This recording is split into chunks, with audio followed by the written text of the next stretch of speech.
Hi, I'm Maika Ongsip. I'm 27 years old. I had my miracle baby recently. Before that, nagkaroon ako ng PCOS. Meron din akong hypokalemia, which was recently diagnosed as renal tubular acidosis.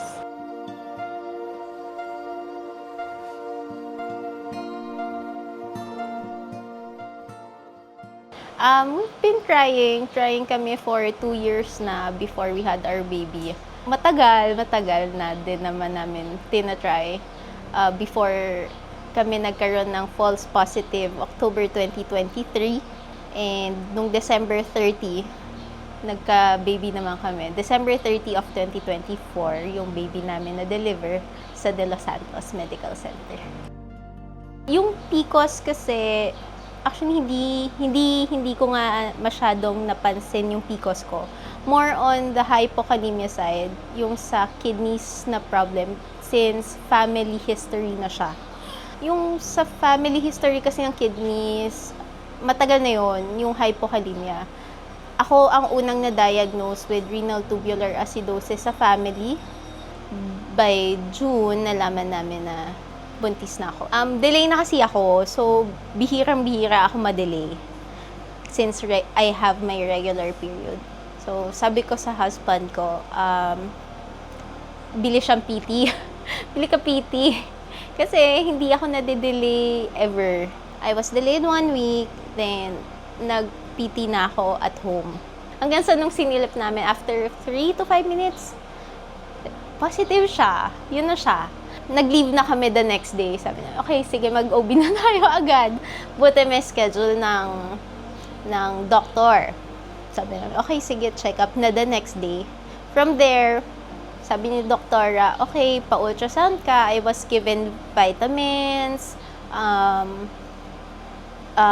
Inutusan na kami na, sinabihan na kami na magpa-ultrasound. Yun, lab test. Madaming lab test, doctor's referral. Then, check din with my nephro. Then, yun na.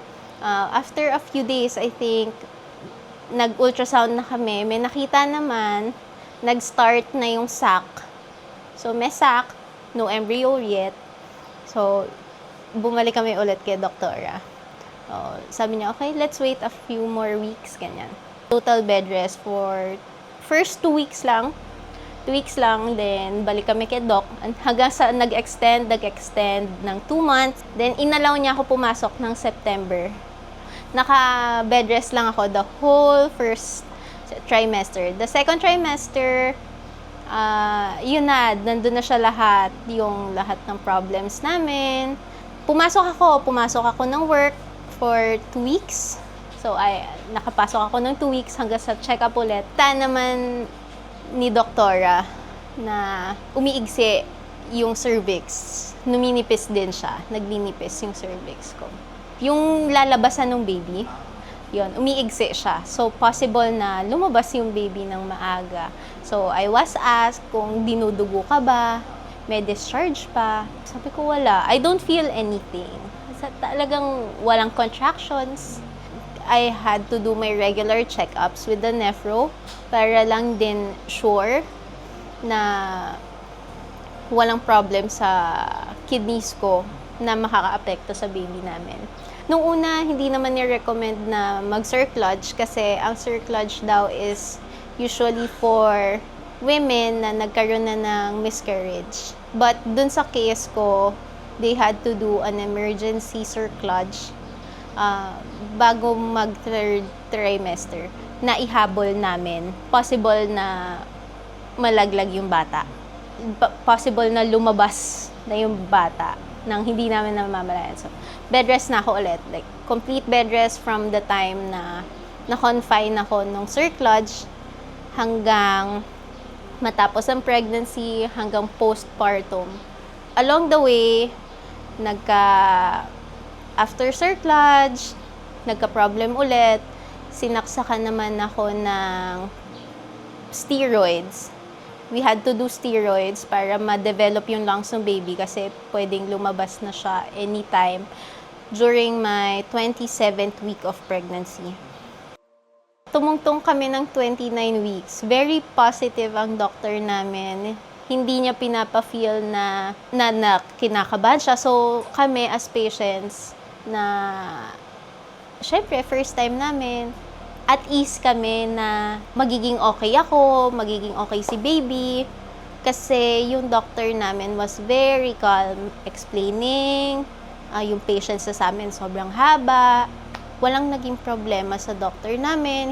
Never kami natakot na baka malaglag any moment na dumating. Ngayon, 5 months na si baby namin, baby Amara, malaki na siya.